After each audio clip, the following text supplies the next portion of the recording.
नमस्कार, prime news देख रहे हैं आप। मैं हूं आपके साथ अंजलि सिंह। उत्तराखंड प्राइम में आपका स्वागत है और बात करते हैं अहम खबर की। जैसा कि दिवंगत नेता इंदिरा हृदयेश का अंतिम संस्कार है आज। काठगोदाम स्थित रानी बाग चित्रशाला में उनका अंतिम संस्कार हो चुका है। इंदिरा हृदयेश के बेटे ने मुखाग्नि दी और पूर्व सीएम हरीश रावत समेत कई नेता शामिल हुए।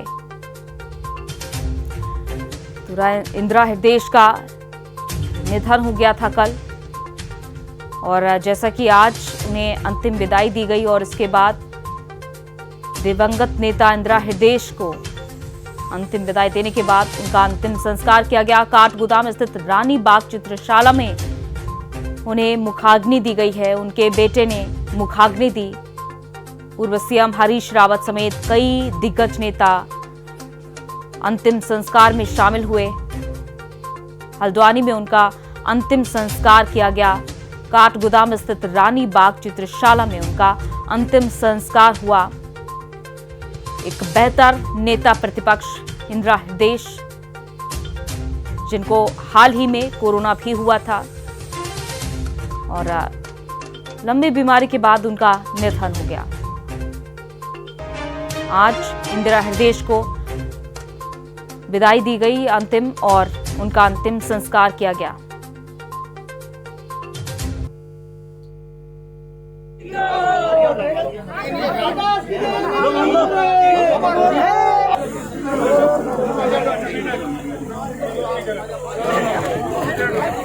तो कांग्रेस के लिए एक बड़ी क्षति है।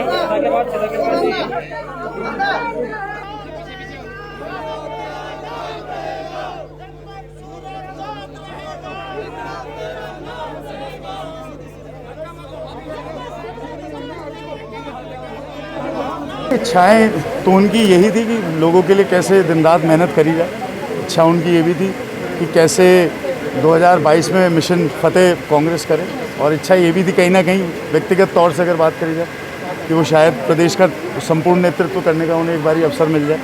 लेकिन अब ये सारी इच्छाओं को हम सबको मिलकर पूरा करना, और जो विकासशील प्रगतिशील जो उनकी सोच थी, नेक सोच थी हर व्यक्ति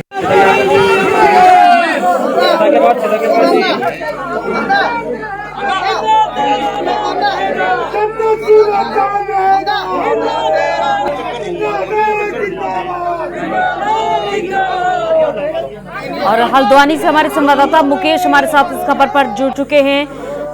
मुकेश, जैसा कि आज अंतिम संस्कार किया गया है दिवंगत नेता इंदिरा हृदयेश का, अब किस तरीके से उनको याद किया जाएगा? क्योंकि देखिए, कांग्रेस के लिए ये एक और बड़ी क्षति है। एक और दिग्गज को खोया है कांग्रेस ने। राजनीति के लिए भी एक और बड़ी क्षति है और दूसरी तरफ कांग्रेस के लिए भी। मैं बताना चाहूंगा, जिस तरह से कल ये दुखद घटना जो प्रदेश में आई कि दिग्गज नेता इंदिरा हृदयेश का निधन हुआ, इसके बाद पूरे प्रदेश में शोक की लहर हुई। शोक की लहर साथ जब भाजपा या सपा या बसपा अन्य कभी दल हो, सभी लोगों ने इसका शोक व्यक्त किया। हालांकि आज जो जिस तरह काठगोदाम पहुंचकर जो पार्थिव शरीर पहुंचा और उसके बाद उनके सुपुत्र कहते हैं सुमित हृदयेश ने इनको मुखाग्नि दी। मुखाग्नि देने के बाद इसका जो लोग हरीश रावत जी हों, चाहे सांसद अजय भट्ट हो, सही दिग्गज नेता यहाँ पहुंचे और उन्हें सीधे प्रदेश की राजनीति को बड़ी क्षति बताया और उन्हें याद भी किया। जी बिल्कुल, सभी ने उन्हें याद किया है और हमेशा उन्हें याद किया जाएगा। अब इसे उत्तराखंड की एक बड़ी क्षति माना जा रहा है। कैसे पूरा किया जाएगा? क्योंकि 2022 के चुनाव को लेकर भी काफी ज्यादा सजग थी इंदिरा हृदयेश, और हमेशा से चुनाव में उनकी सक्रियता देखी गई। कोई भी मुद्दा हो, उनके बेबाक बोल, उनको किस तरीके से आखिर नेता याद करेंगे अब? हाँ, सबसे पहली बात तो यह कि 1974 के बाद जो राजनीतिक करियर उनका शुरू हुआ उत्तर प्रदेश से, उत्तर प्रदेश के बाद उत्तराखंड गठन के बाद उन्होंने विधायक बने। तो कई हरीश रावत सरकार हो, चाहे मुख्यमंत्री पूर्व मुख्यमंत्री कहते हैं आपके भगोड़ा सरकार हो, भगोड़ा सरकार के बाद कहते हैं एनडी तिवारी सरकार के काफी जो दिग्गज पद थे उन पर कारभार संभाला और सेकंड मुख्यमंत्री के नाम से जाने गई।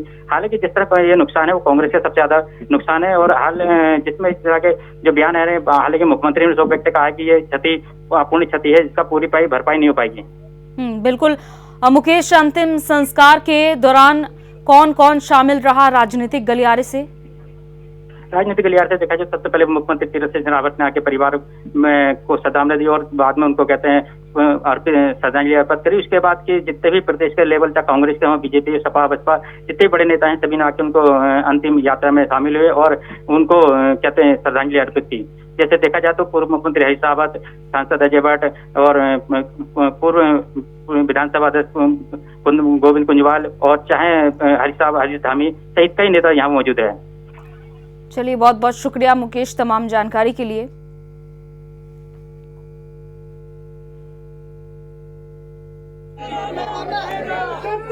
तो जैसा कि इंदिरा हृदय को अंतिम विदाई दे दी गई है,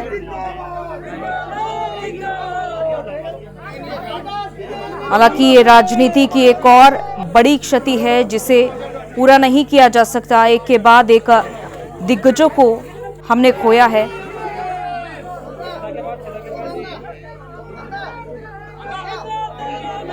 एक कुशल राजनीतिक इंदिरा हृदय जिनको कि नम आंखों के साथ विदा किया गया, आकस्मिक निधन हो गया और हर कोई स्तब्ध है। रात में ही इंदिरा हृदय ने फिल्म देखी और फिर सुबह उठ नहीं सकी। हार्ट अटैक से उनका निधन हो गया था।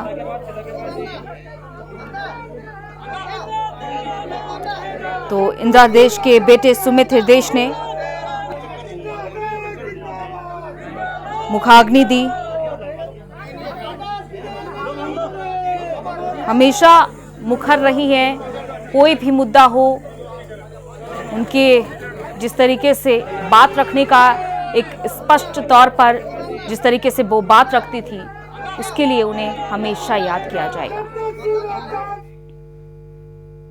और दिवंगत इंदिरा हृदय के बेटे सुमित हृदय ने कहा कि उन्होंने अपनी मां से राजनीति में बहुत कुछ सीखा। उन्होंने कभी भी किसी दल के व्यक्ति का विरोध नहीं किया। हमें उनकी कार्यशैली से सीख लेनी चाहिए। साथ ही उन्होंने जिंदगी भर समाज के लिए कार्य किया, विकास के लिए काम किया। हम उनके सपनों को पूरा करने के लिए हमेशा प्रयासरत रहेंगे। उनकी इच्छा थी कि वो सीएम के तौर पर प्रदेश का नेतृत्व करें। उनके अधूरे कामों को हम सब मिलकर आगे बढ़ाएंगे। इच्छाएं तो उनकी यही थी कि लोगों के लिए कैसे दिन रात मेहनत करी जाए। इच्छा उनकी ये भी थी कि कैसे 2022 में मिशन फतेह कांग्रेस करे और इच्छा ये भी थी कहीं ना कहीं व्यक्तिगत तौर से अगर बात करी जाए कि वो शायद प्रदेश का संपूर्ण नेतृत्व करने का उन्हें एक बारी अवसर मिल जाए। लेकिन अब ये सारी इच्छाओं को हम सबको मिलकर पूरा करना और जो विकासशील प्रगतिशील जो उनकी सोच थी, नेक सोच थी हर व्यक्ति के लिए, चाहे किसी वर्ग का हो, किसी जाति, किसी धर्म का हो, किसी राजनीतिक सामाजिक उससे जुड़ा हो, लेकिन उन्होंने कभी भेदभाव नहीं करा। उन्होंने हर लोगों के लिए मिलके कार्य करा। तो बस यही हमें सामूहिक तौर से इस प्रदेश में करना है, आगे बढ़ाना है। तो यही सफल उनका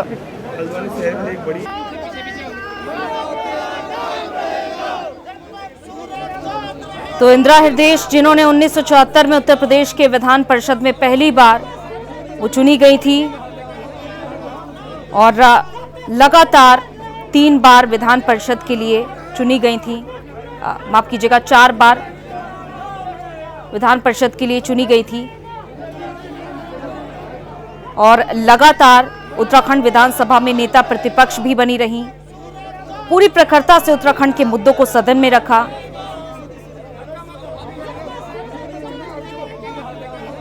और यहां तक कि एनडी तिवारी सरकार में इंदिरा का इतना बोलबाला था कि उन्हें सुपर मुख्यमंत्री तक कहा जाता था। राजनीति को कई नए मुकाम दिए इंदिरा हृदय ने।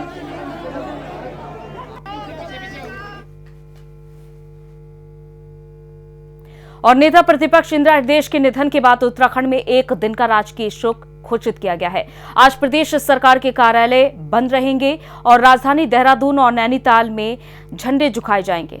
वहीं आज राजकीय सम्मान के साथ नेता प्रतिपक्ष डॉक्टर इंदिरा हृदय का अंतिम संस्कार किया गया। सीएम तीरथ सिंह रावत ने भी आज सुबह दिल्ली से हल्द्वानी पहुंचकर उन्हें श्रद्धांजलि दी।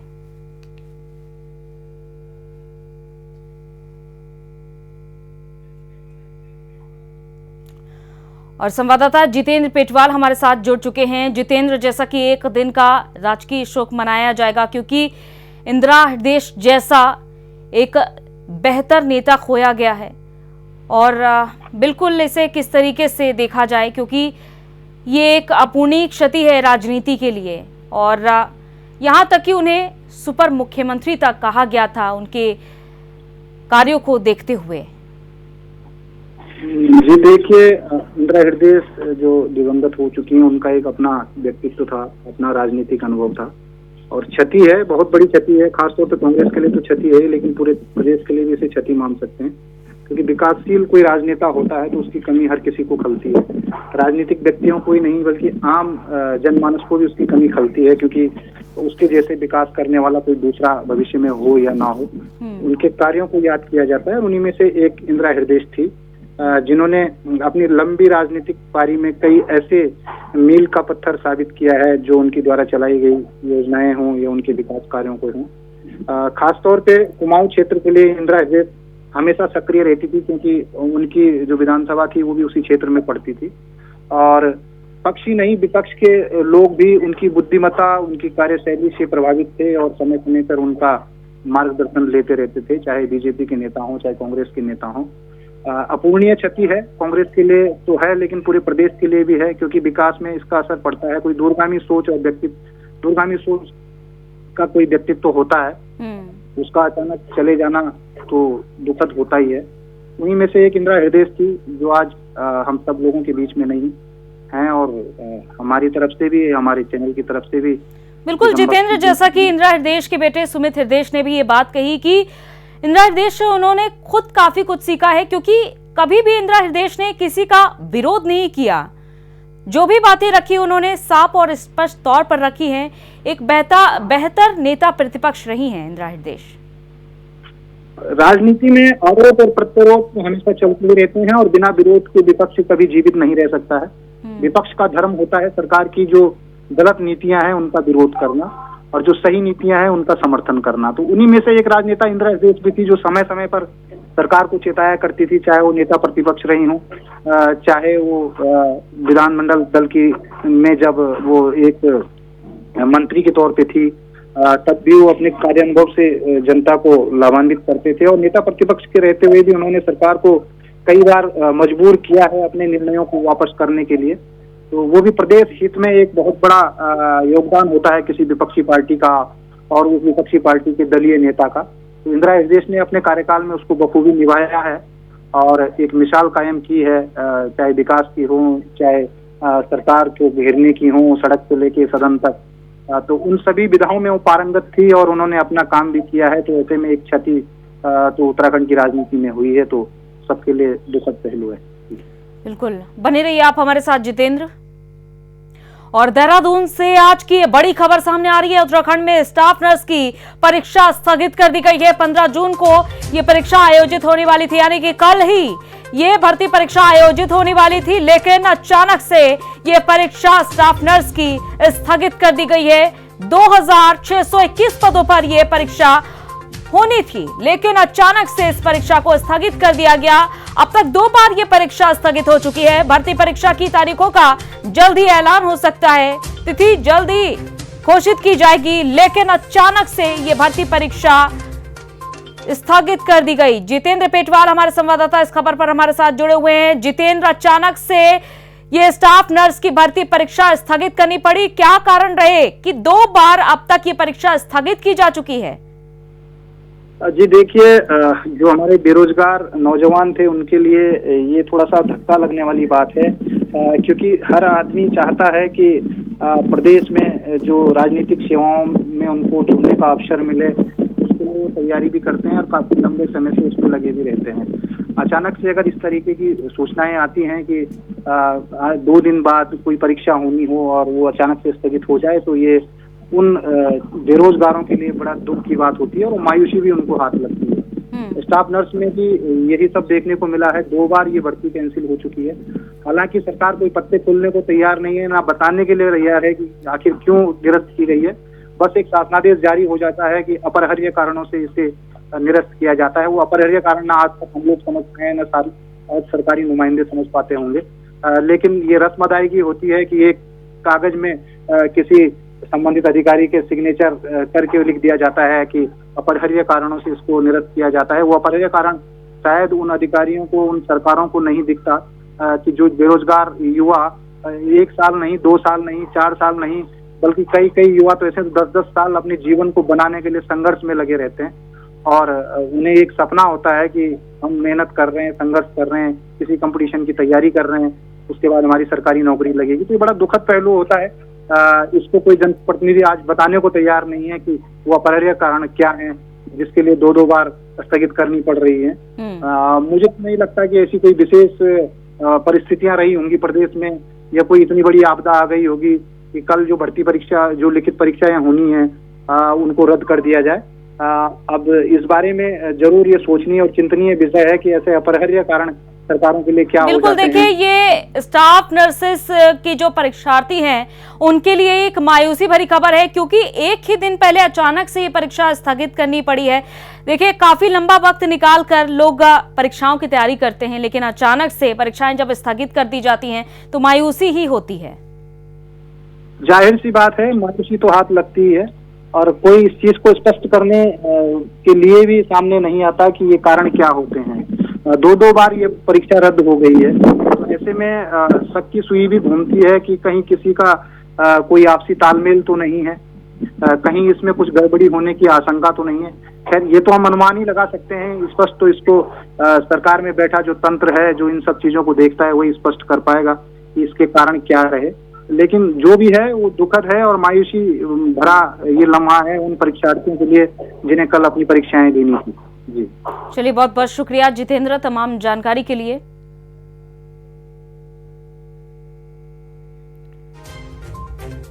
तो जल्दी भर्ती परीक्षा की तारीखों का ऐलान हो सकता है, लेकिन फिलहाल तक के लिए ये परीक्षा स्थगित करनी पड़ी है।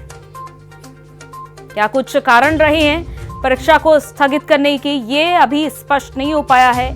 कोरोना भी वजह हो सकती है, लेकिन अचानक से एक ही दिन पहले परीक्षा को स्थगित करना क्या वजह खास तौर पर रही है, ये अभी स्पष्ट नहीं हो पाई है। लेकिन 2661 पदों पर यह भर्ती परीक्षा होनी थी।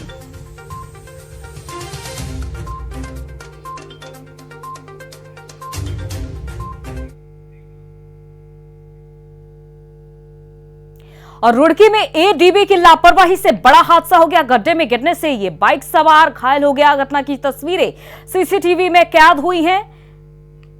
एडीबी विभाग की लापरवाही से कई हादसे अब तक हो चुके हैं। घटना की ये तस्वीर सीसीटीवी में कैद हुई है। देखिए, गड्ढे खुले छोड़ दिए जाते हैं, जितने भी सीवर होते हैं वो खुले छोड़ दिए जाते हैं, मेन होल खुले छोड़ दिए जाते हैं। और ये देखिए साफ तौर पर यहां से एक बाइक सवार गुजरता है और बैलेंस बिगड़ने पर अचानक से ये युवक इस गड्ढे में जा गिरता है। हर्षद हमारे संवाददाता इस खबर पर हमारे साथ जुड़ चुके हैं। हर्षद, आखिर एडीबी की लापरवाही से इतने ज्यादा हादसे हो चुके हैं, इसके बावजूद नहीं सुधरता एडीबी विभाग? बिल्कुल, आपको बता दूं कि एडीबी की इतनी लापरवाही देखने में मिली कि इसके जिस वक्त निर्माण कार्य रुड़की में चल रहा था उस वक्त कई मौतें एडीबी की लापरवाही से हो चुकी हैं। अब भी एडीबी इससे सबक नहीं ले रहा और बात अगर की जाए तो कई जगह इस तरह के गड्ढे छोड़ दिए जाते हैं, जिसमें अब भी हमारे पास सीसीटीवी कैमरे में एक बिल्कुल लाइव फुटेज आया है जिसमें एक युवक मोटरसाइकिल लेकर उसमें गिरा है। तो कहीं ना कहीं बड़ी घटना को सबक देते नजर आते हैं।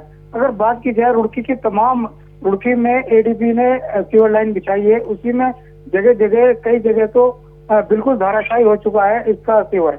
तो अगर बात की जाए तो फिलहाल इसमें गड्ढे खुले छोड़ दिए जाते हैं। मेन हॉल में कई लोग गिर के घायल हो चुके हैं, कई की मौत हो चुकी है, पर कोई भी इसकी जिम्मेदारी लेने को तैयार नहीं होता और इनकी लापरवाही के चलते कहीं ना कहीं स्थानीय लोगों में काफी रोष भी देखने को मिलता है। जी बिल्कुल, लेकिन अब जब ये खुद आंखों के सामने तस्वीरें स्पष्ट तौर पर देखी जा सकती है कि कैसे एक बाइक सवार अचानक से इस गड्ढे में जा गिरता है, क्या जवाबदेही सामने आती है? क्योंकि सीसीटीवी में ये पूरी वारदात कैद हुई है। बिल्कुल, हमने इस मामले को लेकर भी इनके अधिकारियों से संपर्क साधने का प्रयास किया, पर कोई भी अधिकारी कैमरे के सामने तो क्या फोन पर भी कोई सक्षम जवाब नहीं दे पाया। तो कहीं ना कहीं बड़ी लापरवाही है। इसमें स्थानीय लोगों में काफी रोष भी देखने को मिल रहा है, पर इसमें अब सरकार को चाहिए कि सरकार को इसके खिलाफ कोई ना कोई कार्रवाई जरूर करनी चाहिए, क्योंकि इस तरह से ये एडीबी के जितने भी अधिकारी और कर्मचारी हैं सभी लापरवाह होते नजर आ रहे हैं। जी बहुत बहुत शुक्रिया अर्शद तमाम जानकारी के लिए। तो ये बड़ी लापरवाही एडीबी विभाग की ओर से।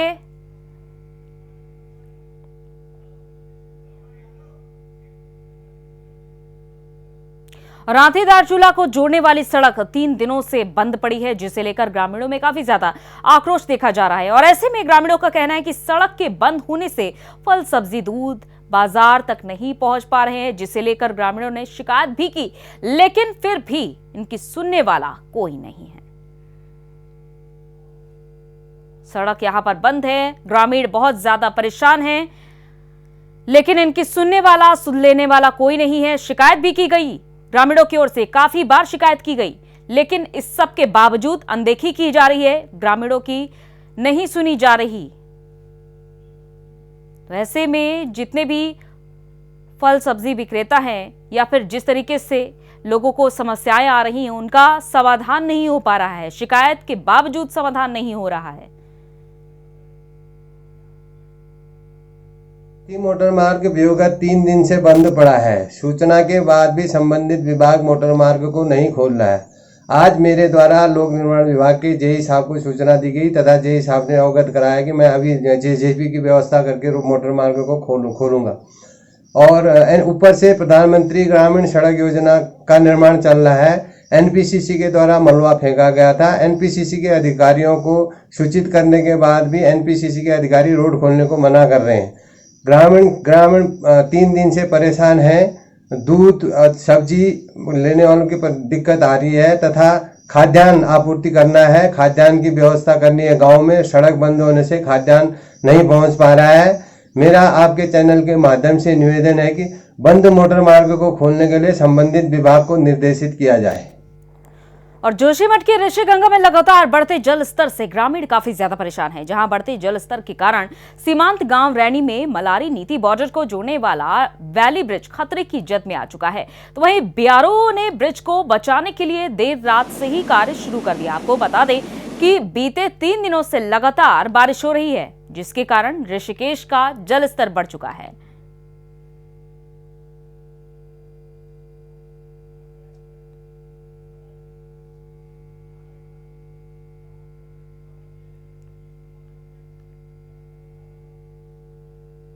जलस्तर बढ़ने से काफी ज्यादा परेशान है ग्रामीण। लगातार बारिश हो रही है, जो लोगों के लिए एक बड़ी समस्या बन रही है। इस वक्त ग्रामीण इलाकों में काफी ज्यादा जल स्तर बढ़ चुका है। वैली ब्रिज खतरे की जद में आ चुका है और जिस तेजी से जल स्तर ये बढ़ रहा है, वैली ब्रिज के डूबने का खतरा यहां पर लोगों को डरा रहा है, क्योंकि आने जाने का एक ही मार्ग होता है इन ग्रामीण इलाकों में। ऐसे में कई तरीके की परेशानी लोगों को हो सकती है। और चिन्याली सौड़ प्रखंड के दिचली गमरी क्षेत्र में बारिश से फसलों, खेतों, रास्तों और भवनों का भारी नुकसान हुआ है। और अभी कुछ ही दिनों पहले खेतों में रोपाई की गई थी, जो आसमानी आफत से नुकसान यहां पर पहुंचा है। क्षेत्र के सामाजिक कार्यकर्ता अरुण डोटियाल और बुद्धिचंद रमोला ने बताया कि अधिकतर परिवार की आजीविका साधन खेती और खेतों को भारी नुकसान हुआ है और इसे देखते हुए जिला प्रशासन और राज्य सरकार को शीघ्र ही पीड़ितों को उचित मुआवजा देना चाहिए।